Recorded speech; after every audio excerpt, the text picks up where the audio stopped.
15টা বছর কথা বলতে পারি নাই, ঠিক কিনা? আমরা আগে স্টেজে আসলেই বলতো, হুজুর সময়টা তো বড্ড খারাপ, আপনি তো ভাই সব জানেন, বুঝে শুনে কথা বলে ওয়াজের রীতি টানেন।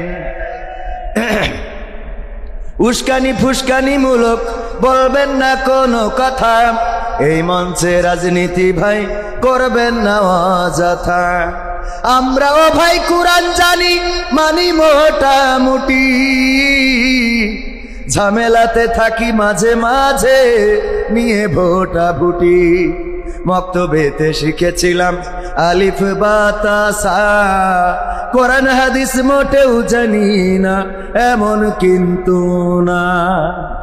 মক্তবেতে শিখেছিলাম আলিফ বা তা সা, কোরআন হাদিস মোটেও জানি না এমন কিন্তু না।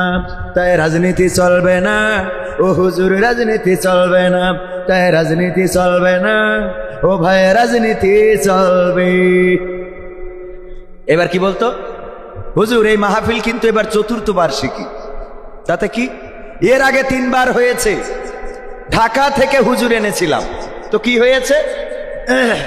সেই হুজুরি ওয়াজ করিল কত মধুর সুর, কবরেতে গেলে পাবো 70,000 হুর। এমন ওয়াজ আছে না নাই? অমুক হুজুর ওয়াজ করে কত মধুর সুর, কবরেতে গেলে পাবো 70,000 হুর। অনেক দোয়া আছে পড়লে কোটিতে সওয়াব, সারা জীবন পাপ করিলেও পেয়ে যাব মাফ। বাপ দাদার নাজাত দিতে করেছি 40, আমার বেলায় 4টা গরু গোয়াল ঘরে পোষা। আমিও ভাই কিছুটা জানি, মানি না তা না, ছোটবেলায় শিখেছিলাম আলিফ বা তা সা।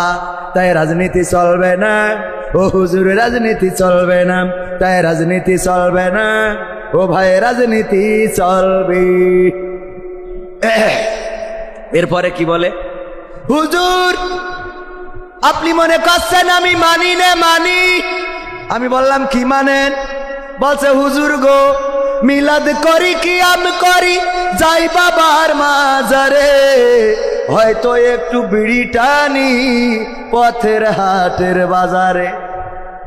আছে না নাই? মিলাদ করি, কিয়াম করি, যাই বাবার মাজারে, হয়তো একটু বিড়ি টানি ফুলতলার বাজারে।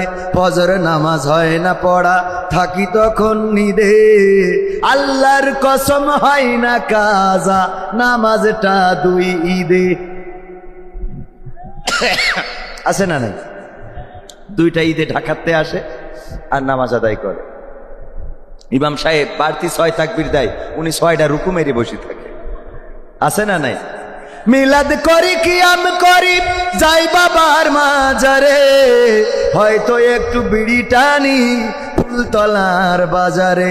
ফজর নামাজ হয় না পড়া, থাকি তখন নিদে, আল্লাহর কসম হয় না কাজা, নামাজটা 2 ঈদে। নিয়মিত চেষ্টা করি পড়তে জুম্মা নামাজ, সেদিন শুধু হয় না পড়া, যেদিন থাকে কাজ। 3টা জুম্মা করলে কাজা, মুসলিম থাকে না, এই হাদিসটা ভালো করে আমার আছে জানা। তাই রাজনীতি চলবে না, ও হুজুর রাজনীতি চলবে না, তাই রাজনীতি চলবে না, ও ভাই রাজনীতি চলবে। এবার বলে কি, হুজুর এই যে কোরআন এ পড়েছি, আমি পড়েছি, আমার স্ত্রী পড়েছে, আমার সন্তান পড়েছে, শ্বশুর শাশুড়ি সবাই পড়েছে। আমি বললাম তাতে কি হয়েছে? কয় কিন্তু কোরআনে জিহাদ মিহাদ কোথায় আছে দেখিনি কোনখানে, দরগা পীরের মাজার আমার অনেক বেশি টানে গো বাবা, অনেক বেশি টানে। আছে না নাই?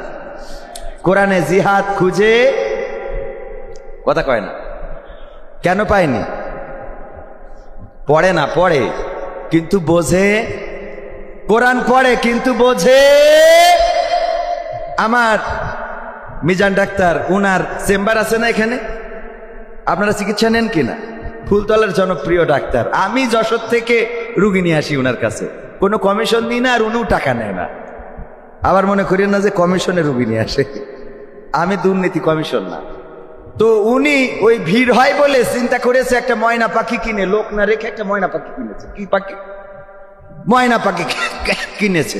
ময়না পাখি কিনে ওইটারে বুলি শিখাইছে যে লাইন দাও, এক এক করে আসো, লাইন দাও, এক এক করে আসো। ময়না পাখি ওইটাই বলে যে লাইন দাও, এক এক করে আসো। লোকের যখন ভিড় হয়ে যায় তখন ওই ময়না পাখি সবাই বলে লাইন দাও, এক এক করে আসো। তো সবাই বলে দেখো পাখি বলতেছে লাইন দাও, আর তোমরা মানুষ লাইন দাও না, এই নাও লাইন দাও সোজা করে। তবে সবাই সোজা করে লাইন দিয়ে এক এক করে ডাক্তারের চেম্বারে যায়, রুগী দেখে, ডাক্তার দেখে চিকিৎসা দেয়। কোনো এক কারণে এক রুগী মারা গেছে ডাক্তারের কাছে।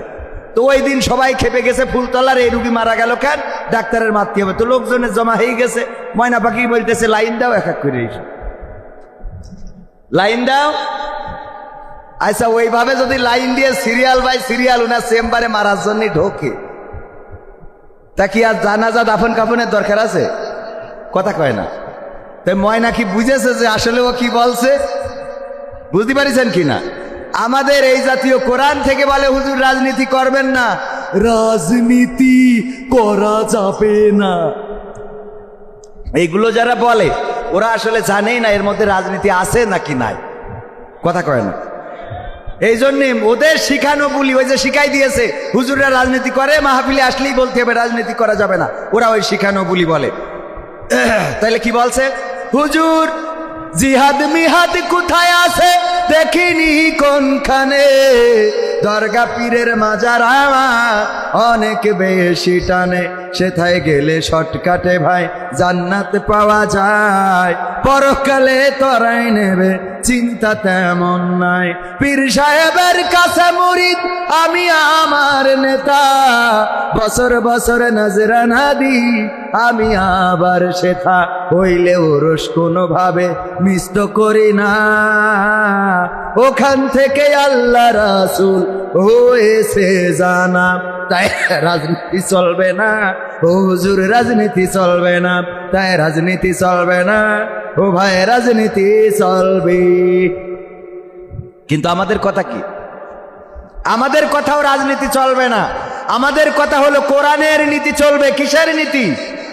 আর এই কোরআনের নীতি করার কারণে যদি কেউ বাধা দেয় তাহলে তাকে বলবো তুমি আগে এলেম অর্জন করে তারপর এখানে আসো। এখন আর আগের মতো স্টেজে উঠে বাধা দেওয়ার দুঃসাহস করার মতো আল্লাহর ওলি নাই। তবে দুই একজন আবার তৈরিও হচ্ছে, কারণ শূন্য বাগানে ওই যে বলতেছে যে বাজারে চাঁদা দাবি করতে, ওরা তো সব চলি গেছে, আমরা এসে হাল ধরিছি। কথা কয় না? হাল ধরার লোক আছে না নাই? তো এই বাগানেও যদি কেউ হাল ধরতে চায় তাদেরকে বলবো এই বাগানে ওই হাল ধরার জন্য আসবেন না, বরং কোরআন যেন শুনতে পারে সেই হাল ধরার জন্য আসবেন। তা না হলে বাংলাদেশের মানুষ আপনার বেহাল করে ছেড়ে দিবে। ঠিক না বে ঠিক? সম্মানিত ভাইয়েরা, আমার কাছে সূচিপত্র দিয়েছে, খুবই কষ্ট হচ্ছে, তারপরেও আপনাদের কিছু কথা না বললে তো হবে না। 7টা একেবারে কম্পিউটারে টাইপ করে নিয়ে এসেছে, 7টা সঙ্গীত শোনাতে হবে। আমি তো আজকের মাহফিলের আকর্ষণ। কি আকর্ষণ? বক্তা না, ওয়াজ হয়ে গেছে। যে ওয়াজ করেছেন আমাদের সেক্রেটারি জেনারেল, এই ওয়াজগুলো মেনে চললে আর ওয়াজের কোনো দরকার নেই। তো আমি এই সূচি দেখে সঙ্গীতগুলো শোনানোর চেষ্টা করব। আর আমার সঙ্গীতগুলো জানেন এই বইয়ে সাজাইছি 100টারও বেশি। এই সঙ্গীতগুলোর মধ্যেই কোরআন হাদিসের কথা আছে না নাই? কথা কয় না? আছে না নাই? ক্ষমতায় কেউ স্থায়ী হয় না, হোক না সে হাসিনা কিবারে হে না, চেয়ারটা চিরকাল থাকে না। ক্ষমতায় কেউ স্থায়ী হয় না,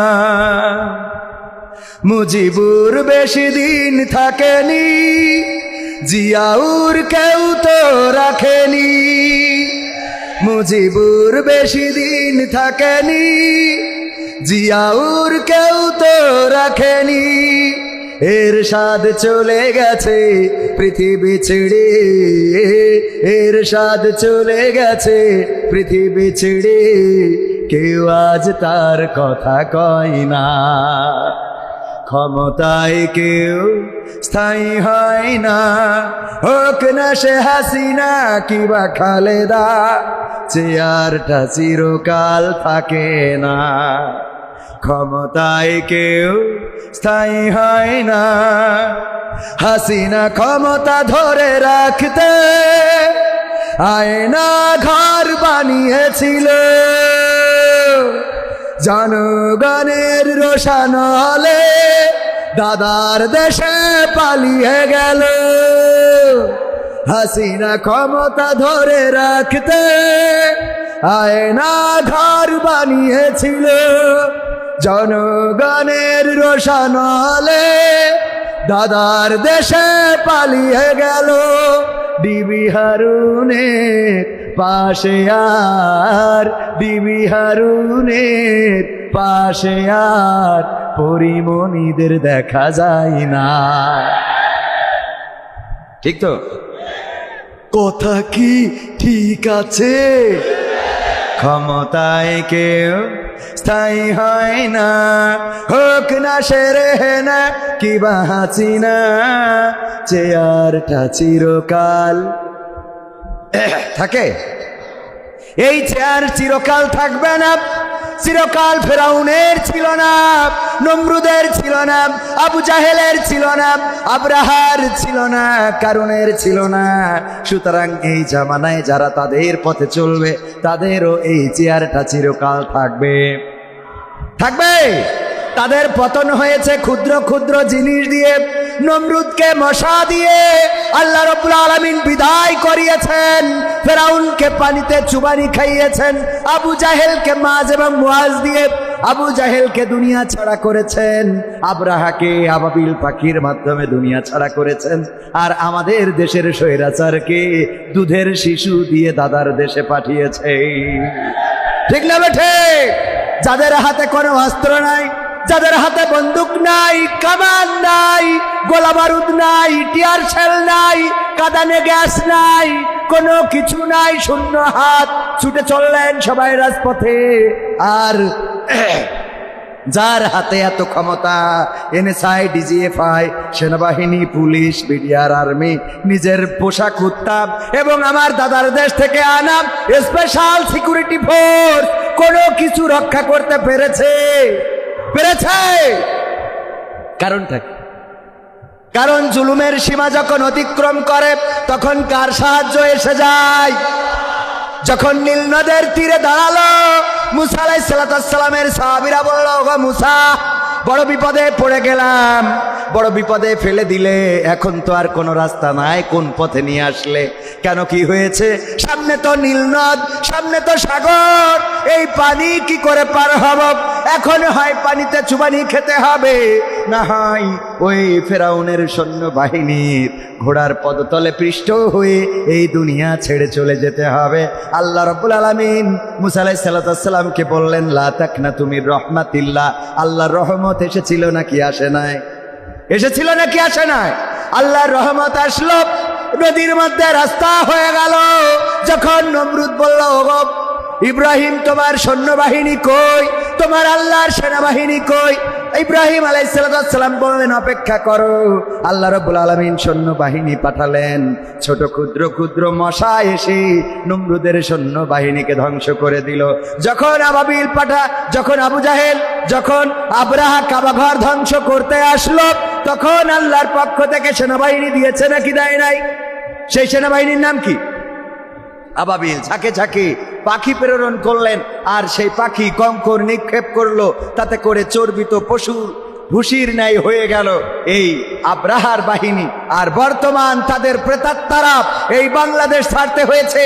এই জন্য আমি বলেছি, ওগো আমার ভাইয়েরা, সাহস নিয়ে দাঁড়িয়েছ তাই মুক্ত হয়েছে জমিন, সাহস করে দাঁড়ালে আর একবার কায়েম হয়ে যাবে দিন।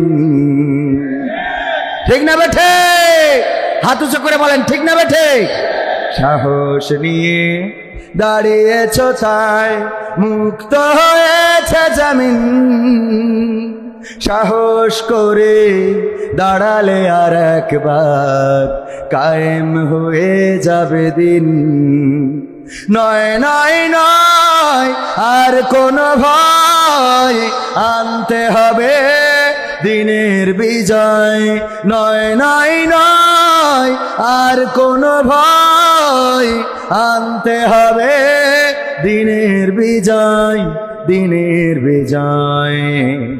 যারা ভেবেছিল ছাড়বে না আর ক্ষমতার ওই মাসনদ, দেখেছে তারা রবের পাকড়াও কি করে করে নাস্তানাবুদ।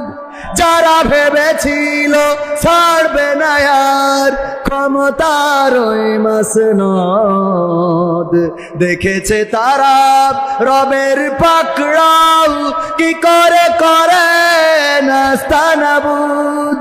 তাই নয় নয় নয় আর কোনো ভয়, আনতে হবে দিনের বিজয়, দিনের বিজয়। মানুষের সাথে যারা করেছে দুশ্মনী, করেছে বাড়াবাড়ি, দেশের বুকে তাদের হয়নি তো জায়গা, যেতে হলো মামার বাড়ি। মানুষের সাথে যারা করেছে দুশ্মনী, করেছে বাড়াবাড়ি, দেশের বুকে তাদের হয়নি তো জায়গা, যেতে হলো মামার বাড়ি। তাই নয় নয় নয় আর কোনো ভয়, আনতে হবে দিনের বিজয়, দিনের বিজয়। কাবা রক্ষাই যেই মহারব পাঠিয়েছিলেন আবাবিল, আজও তিনি দয়াময় তেমনই আছে, বদলেনি তো একদিন। ঠিক না বে ঠিক? বিশেষ হয় না? কাবা রক্ষায় যেই মহান রব আবাবিল পাঠিয়েছিল, তিনি কি এখন বৃদ্ধ হয়েছেন? নাউজুবিল্লাহ, বৃদ্ধ হন নাই, বয়সও হয় নাই, বরং যেমন ছিলেন তেমন আছে। এখনো যদি কোন মুসলমান রাজপথে ঝাঁপিয়ে পড়ে, যেইভাবে 5ই আগস্টে স্বৈরাচারের পতন হয়েছে, কোরআন বুকে নিয়ে যদি রাজপথে নামতে পারেন, আল্লাহর কসম করে বলি, আগামীর দিন হবে কোরআনের দিন, আগামীর দেশ হবে ইসলামের দেশ।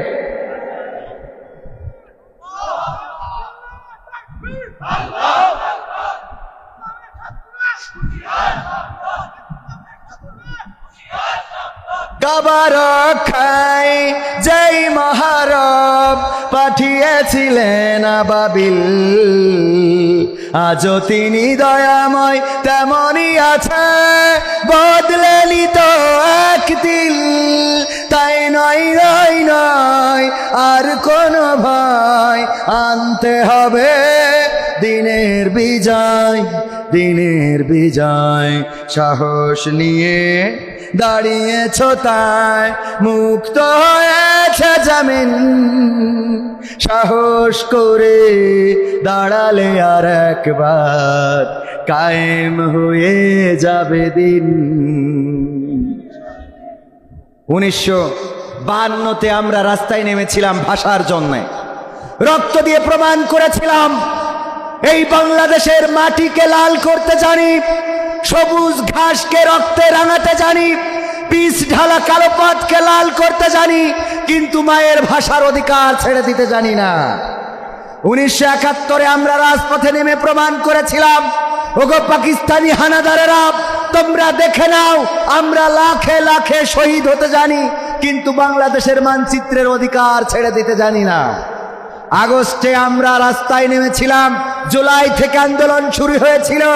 35শে জুলাই আমরা বিজয় অর্জন করে দেখিয়ে দিয়েছিলাম, আমরা নিরস্ত্র হতে পারি, তবে আমরা রক্ত দিতে কার্পণ্য বোধ করি না। আমরা রক্তের সাগর ঢালতে জানি, কিন্তু স্বৈরাচারের শাসন মেনে নিতে জানি না। একইভাবে যদি আগামীর দিনে কোরআন বুকে নিয়ে রাজপথে নামতে হয়। কোরআনের জন্য যদি রক্ত ঢালতে হয়, সেই রক্তের সাগরে যদি সাঁতার কাটতে হয়, সাঁতার কেটে কেটে একটি রক্তাক্ত বিপ্লবী কালেমার পতাকা বাংলার জমিনে উড়াতে রাজি কারা কারা? দুটি হাত দেখতে চায়।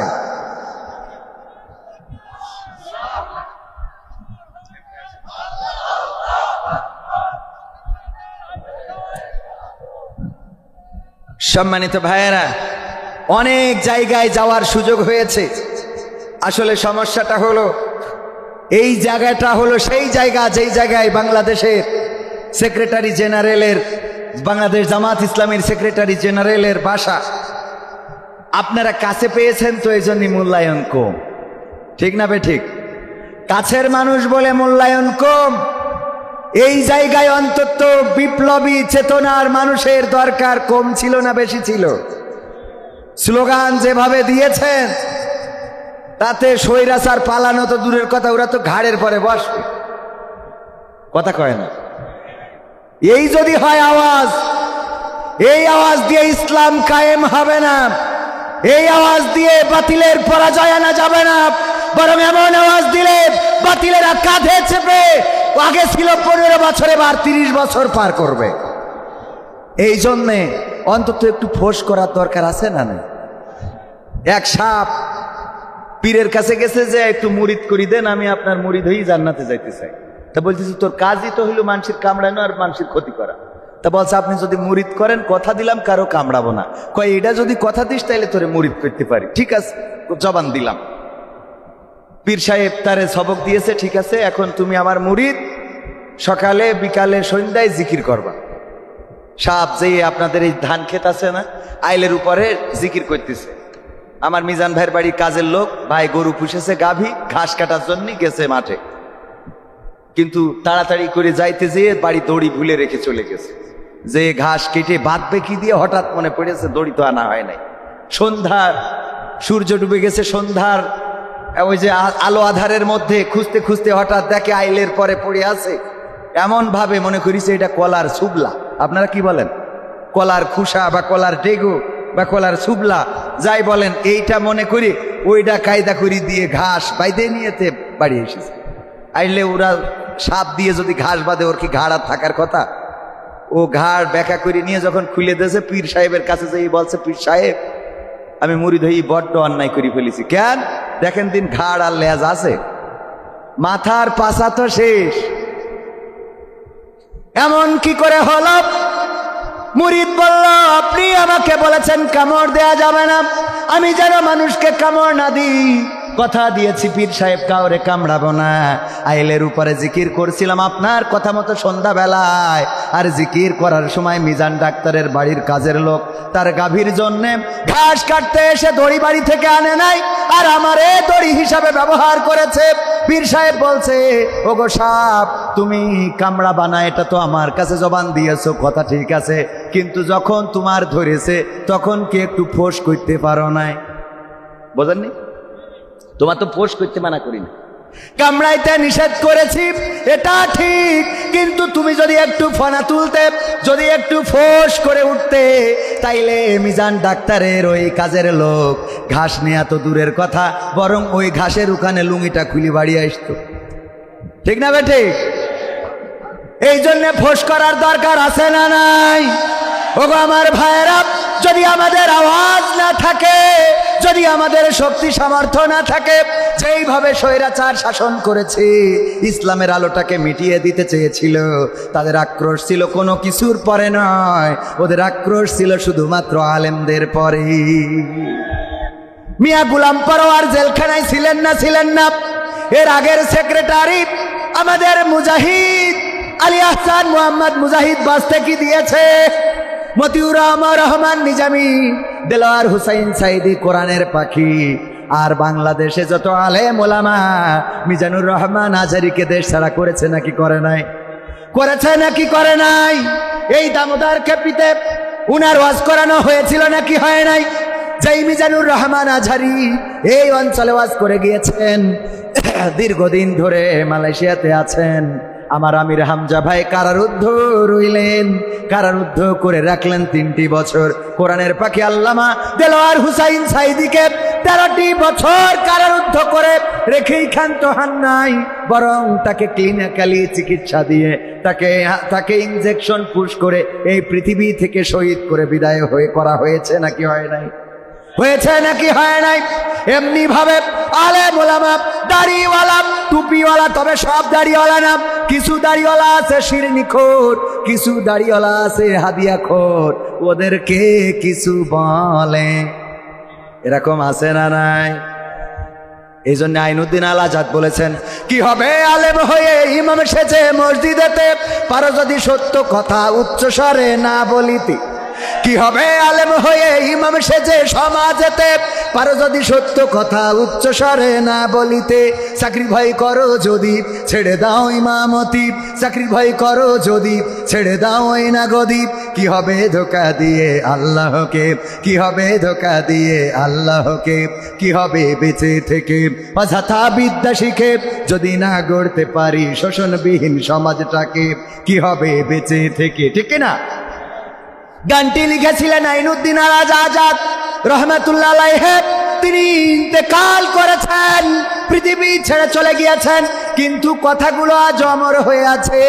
কি হবে এমন ইমাম হয়ে যে ইমাম হক কথা বলতে পারে না? তবে অনেক মসজিদ আছে যে মসজিদে হক কথা বলা চলে না, আছে না নাই? কোন ইমাম আছে হক কথা বলে না, আর কোন মসজিদ আছে হক কথা বলা চলে, কথা কয় না। মসজিদের সভাপতি বলল, হুজুর কতদিন হয়ে গেল আমরা মুসা আলাইহিস সালামের জীবনী শুনি নাই, একটু মুসা আলাইহিস সালামের জীবনী নিয়ে আলোচনা করবেন।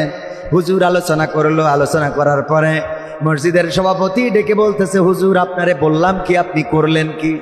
কি বলেছেন? আমি বললাম মুসা আলাইহিস সালামের জীবন নিয়ে আলোচনা করতে, আপনি কি করলেন? কয় আমি তো মুসা আলাইহিস সালামের জীবন নিয়ে আলোচনা করেছি। কয় কি করে মুসা আলাইহিস সালামের জীবন নিয়ে আলোচনা করলেন?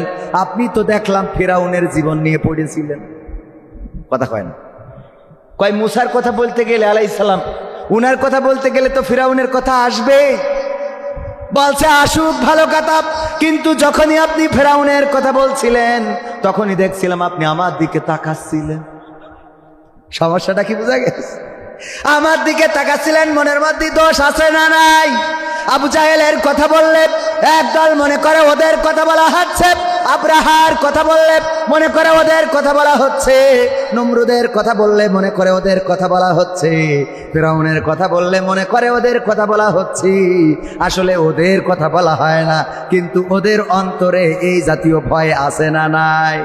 কারণ চোর যে করে, মিজান ডাক্তার চোর ধরার জন্য কাঁঠাল চোর, কাঁঠালকে চুরি করেছেন, চোর ধরার জন্য বুদ্ধি করে বললেন কাঁঠাল চোর, আর কেউ নয়। এখানে আমি দেখতে পাচ্ছি যে কাঁঠাল চোর, তার মাথায় কাঁঠালের আঠা আছে।